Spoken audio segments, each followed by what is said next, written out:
السلام عليكم، مرحبا بكم معايا على قناة وصفات اقتصادية مع بشرى. بالنسبة لاقتراح اليوم ان شاء الله غادي ندوزو مباشرة نوجدوا العصير ديالنا. اول حاجة غنبداو بها هي غادي نحتاجو هنايا السويله بالطيخ، كل واحد كيفاش كيسميه الشمام. في المغرب كنقولوا السويله اولا البطيخ، هذا يعني رخيص وموجود هاد الايام.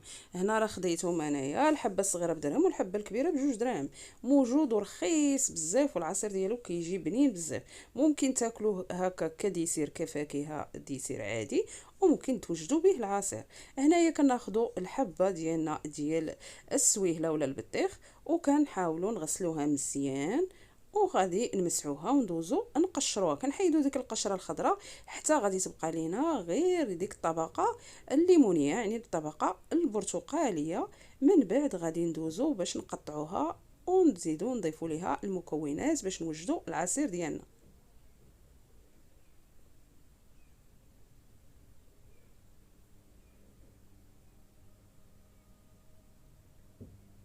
المهم اللي تكونوا تقشروا فيها ضروري جميع ديك الطبقه الخضراء، حاولوا ما امكن تحيدوها لان تكون فيها المروريه.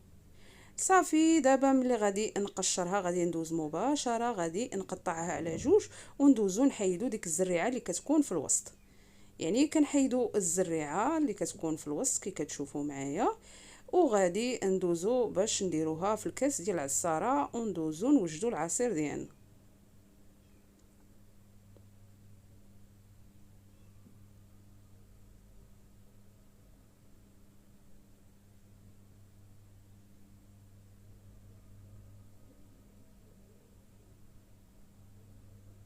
صافي دابا كنقطعها قطع صغيره. كنوجدو هنا كاس ديال العصاره، اي كاس عندكم كتوجدوا فيه العصير، وتقطعوها طريفات صغار يعني باش ندوزو نطحنوها.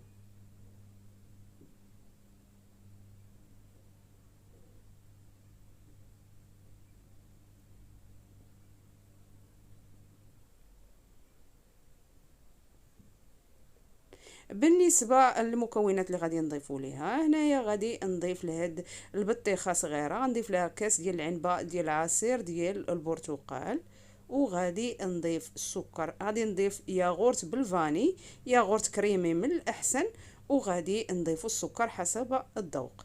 انا درت ياغورت بالفاني، ممكن نتوما ديروا اي نكهه كتعجبكم، ولا ما كيعجبكمش النكهات نهائيا وبغيتوا غير المذاق ديال السويله ممكن ديروا ياغورت طبيعي بدون سكر. بالنسبه للسكر كيبقى اختياري، الناس اللي ما كيبغوش الحلاوه ممكن ما تضيفوش كاع السكر. وبالنسبه اللي كيبغيو السكر، انا هنا ضفت معلقه كبيره ونص ديال السكر، يعني حلاوه عاديه ما حلو بزاف ما مسوس. صافي دابا غادي ندوز نطحنو مزيان وغادي نطلقاو.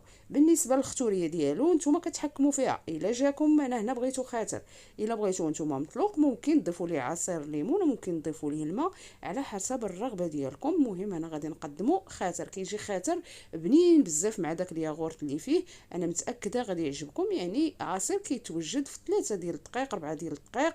المهم انه صحي وجد اقتصادي كيناسب هاد الظروف ديال هاد الايام. دائما كنقلبوا يعني على وصفات اللي كيكونوا جد اقتصاديين على قد الجيب ديالنا. كيف شفتوا معايا كيخرج ليا تقريبا لتر الا ربع ديال العصير، وراه درت غير بطيخه صغيره. صافي كتخليوه حتى كيبرد وكتقدموه بالصحه والراحه ليكم ولوليداتكم. ووليداتكم راه طاغي عليه المذاق ديال الفانيلا، شربوه ما كيعرفوش باش مصايب نهائيا. كنتمنى تعجبكم الوصفه. بالنسبه لمقادير الوصفه راه غتلقاوهم في صندوق الوصف.